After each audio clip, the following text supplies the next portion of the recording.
এই জায়গাটা খুব ভালো লাগলো। বিধান সংঘের এরকম বিভিন্ন জার, তো আমুলের ডিব্বাগুলোকে পুরো ফেলে দেওয়া যে জিনিসপত্র, ঠাকুরঘরটা কিন্তু অপূর্ব সুন্দর পিচ বোর্ডের, সেটা নিয়ে একটা শিল্পীর একটা চিন্তা ভাবনা থাকে যে এটার মধ্যে কিছু একটা প্রাণ ফুটিয়ে তোলা। বিধান সংঘের পুজোটা চলে আসলাম বিধান সংঘের মণ্ডপটা দেখতে। এই রাস্তার ওপরেই ওদের লাইনটা পড়ে থাকে, মানে মণ্ডপের জন্য জনসাধারণের যে লাইন, দর্শকদের যে লাইন। আপাতত দেখতে পাচ্ছি মণ্ডপ অনেকাংশে এখানে রেডি হয়ে গেছে। এরকম একটা ঘরের মতো কিছু অংশ দেখতে পাচ্ছি, এবং যেটা দেখছি যেটা বাঁশ বাটাম দিয়ে এখন বাঁশের এরকম বাঁশগুলোকে দাঁড় করিয়ে পুরো টোটালটা এভাবে রেডি হচ্ছে। অনেকটা অংশ জুড়ে কাজ হচ্ছে, এবং এই দিকের অংশগুলো দেখতে পাচ্ছ পুরোপুরি নিয়ে নেওয়া হয়েছে। হ্যাঁ, অনেকটা ওয়াইডলি ব্যাপারটা কাজ হচ্ছে। সামনে এরকম টিন দিয়ে ঘিরে রাখা আপাতত এই মণ্ডপে। আর বিধান সংঘের পুজোটা খুব ভালো লাগে আমার, তার কারণ হচ্ছে ওরা এইটুকু জায়গার মধ্যে খুব সুন্দরভাবে টোটালটা ম্যানেজ করে থাকে। চলে আসলাম বিধান সংঘের মণ্ডপের একদম ভিতরের অংশটাতে। এবার এখান থেকে তোমাদেরকে দেখানোর চেষ্টা করি পুরো ব্যাপারটা। এখান থেকে মানুষজন প্রবেশ করবেন, প্রবেশের পথেই বেশ কিছু গেট রয়েছে যেগুলোকে তৈরি করা হয়েছে। একটা, দুটো, তিনটে কি চারটে গেট এরকমটা রয়েছে। তারপর আমরা মূল যে মণ্ডপ, সে মণ্ডপে প্রবেশ করব।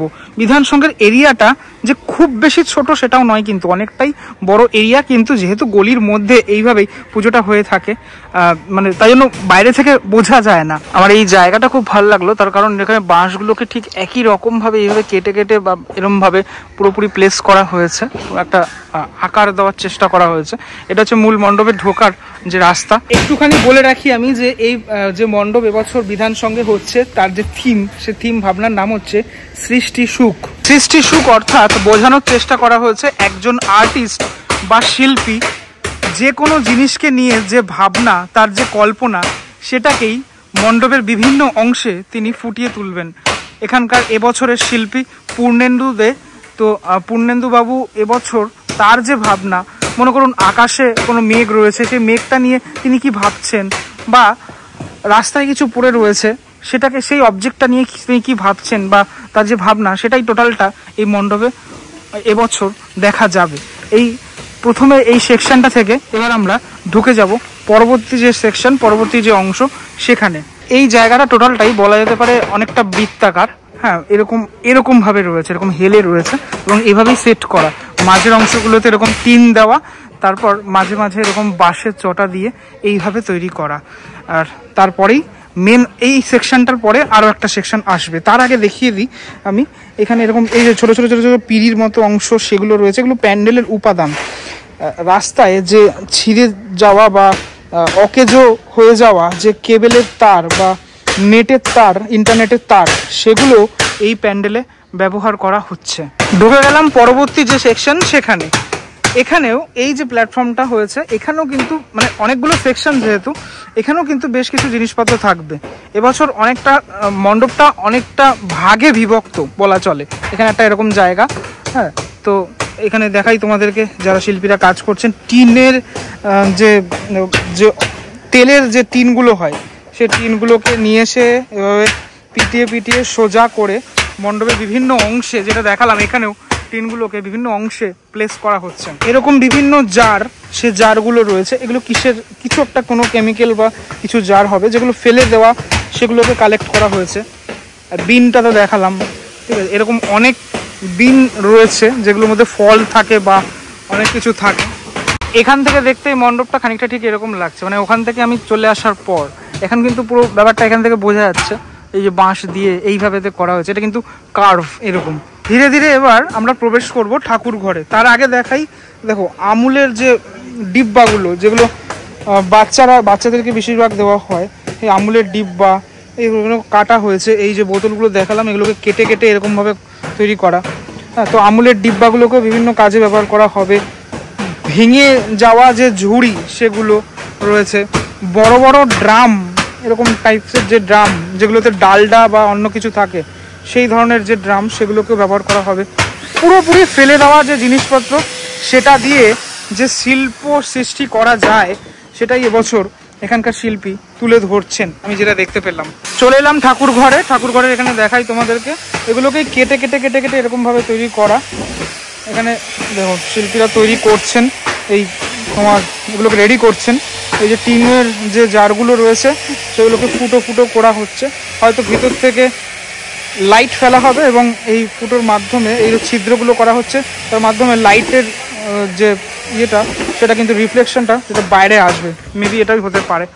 এই হলো মেনলি ঠাকুরঘরটা কিন্তু অপূর্ব সুন্দর তৈরি করা হয়েছে ইতিমধ্যেই, যেটা আমি দেখতে পাচ্ছি। এখন এই মুহূর্তের চিত্রটা খানিকটা ঠিক এরকমটা, যার ওপরে দেখতে পাচ্ছ এই যে এগুলো কিন্তু তোমার ওই পিচ বোর্ডের, হ্যাঁ তোমার পিচ বোর্ডের, এটা ওই ক্যানভাস যে করে সে ক্যানভাসেরই যে ফেলে দেওয়া অংশগুলো সেগুলো রয়েছে ওপরের অংশগুলোতে।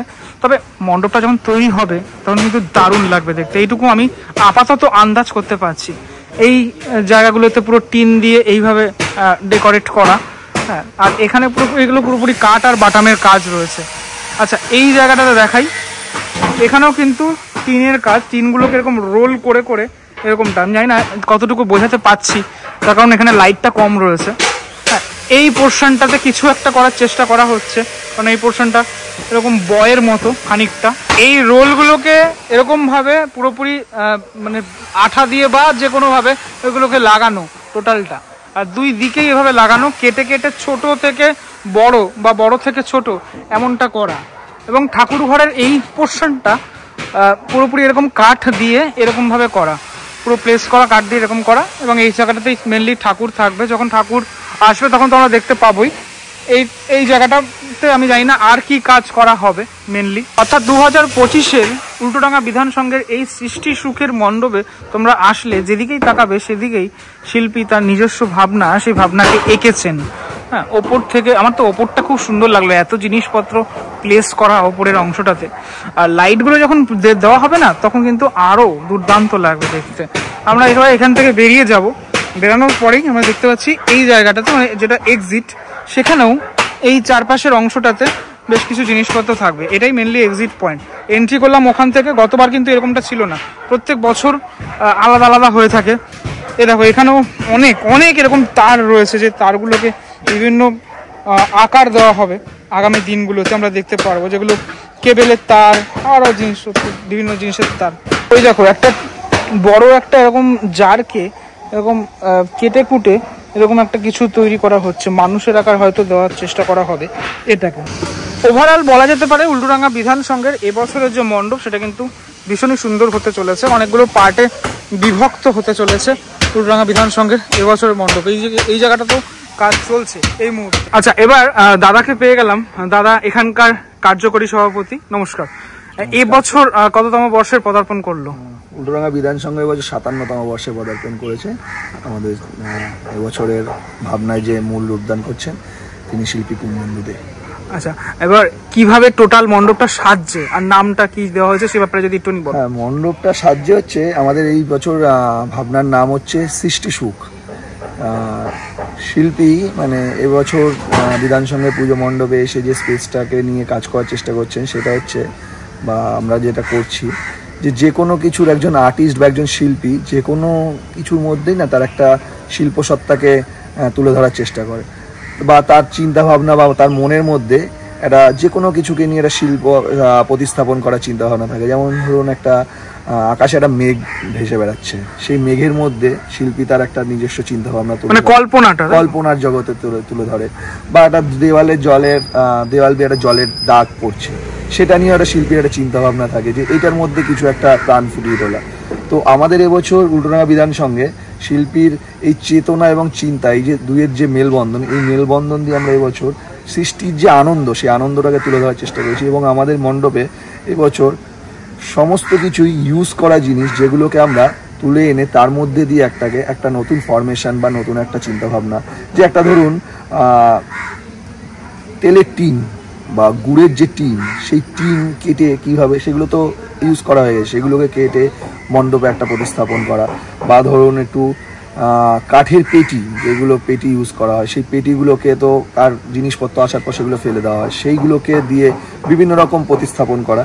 এই আনন্দ, এই যে চিন্তাভাবনা, বা ক্যারেট, বা আমরা যা দেখি ধরুন রাস্তায় যে কেবিলের তার, এই তারগুলো তো পড়ে থাকে ইউজলেস অবস্থায়, সেইগুলোকে বিভিন্ন রকম ফরমেশনে তৈরি করা দিয়ে এই মণ্ডপ তৈরি করা হচ্ছে। মোটামুটি কত % কাজ হলো এখন অবধি? সবে তো স্ট্রাকচারের কাজ হয়েছে, এবং তুমি দেখেছো হয়তো ঠাকুর ঘরের কিছু ইনস্টলেশন হয়েছে, এখনো অনেকটাই কাজ বাকি আছে।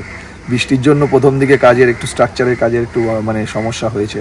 আচ্ছা, এবার এক্সিট গেটটা কি এই সেম রাস্তা দিয়েই থাকবে? হ্যাঁ হ্যাঁ হ্যাঁ, যেটা এবছর মানে তুমি যেখানে দাঁড়িয়ে আছি বা আমরা যেখানে দাঁড়িয়ে আছি সেটা দিয়ে এক্সিট দিয়ে আমাদের মাঠে মেলা হয়, সেই মেলাতে গিয়ে। আচ্ছা, এবছরের পুজোটা তো দেখতে পাচ্ছি অনেকটাই বড়, টোটাল জায়গাটা জুড়ে মণ্ডপ অনেকটা, এবং অনেকগুলো পার্টে এটা ভাঙা আছে। মানে তুমি প্যান্ডেল বা দর্শক যারা আসবে একদম মেন গেটের সামনে যারা দাঁড়িয়ে থাকবে সেখান থেকে ঢুকে কোনো স্ট্রাকচার মানে স্ট্রেট ঠাকুর দেখতে পারবে না বা কোনো মানে স্ট্রাকচারই দেখতে পারবে না, এক একটা করে পার্ট পার্ট পার্ট পার্ট করে আসতে হবে তাকে মণ্ডপে।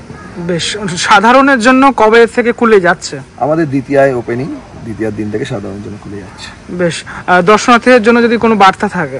দর্শনার্থীদের বার্তা আর দেওয়ার কিছু নেই। মানে বিগত বছরগুলোতে দর্শনার্থীরা 2018 সালে আমাদের 50 বছর ছিল, সেই বছর থেকে দর্শনার্থীরা জানে বিধানসঙ্গে দুর্গাপুজো প্রতি বছর কিরকম করে আস্তে আস্তে আস্তে আস্তে আজকে এই জায়গায় এসছে। আজকে শিল্পী পূর্ণেন্দুদে করছেন, গত বছরও 2 বছর মলয় শুভময় করেছে, তার আগে প্রশান্তদা করেছে, শিবুদা করেছে, সৌরজিৎ করেছে।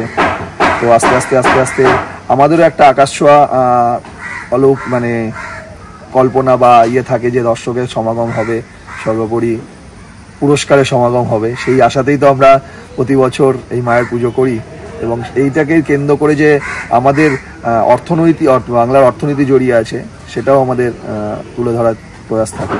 তো বিধানসংঘ তার একটা উপকরণ। সর্বশেষ একটা প্রশ্ন করব, পুরস্কার মানে পুরস্কার তো 2 রকমের হয়, একটা হচ্ছে ফিজিক্যাল পুরস্কার আর একটা মানসিক শান্তি যেটা দর্শক দেয়, কোনটা সবার আগে?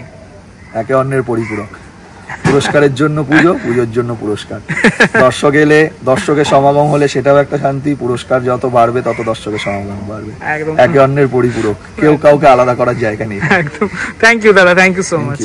ভিডিওটার মধ্যে দেখানোর চেষ্টা করলাম খানিকটা উল্টোডাঙ্গা বিধানসঙ্গে 2025-এ মণ্ডপ কতদূর এগালো। আগামী যতদিন যাবে তত আরো মণ্ডপ তো এগাবে, ততক্ষণে আমি আবারও আরেকবার দেখানোর চেষ্টা করব।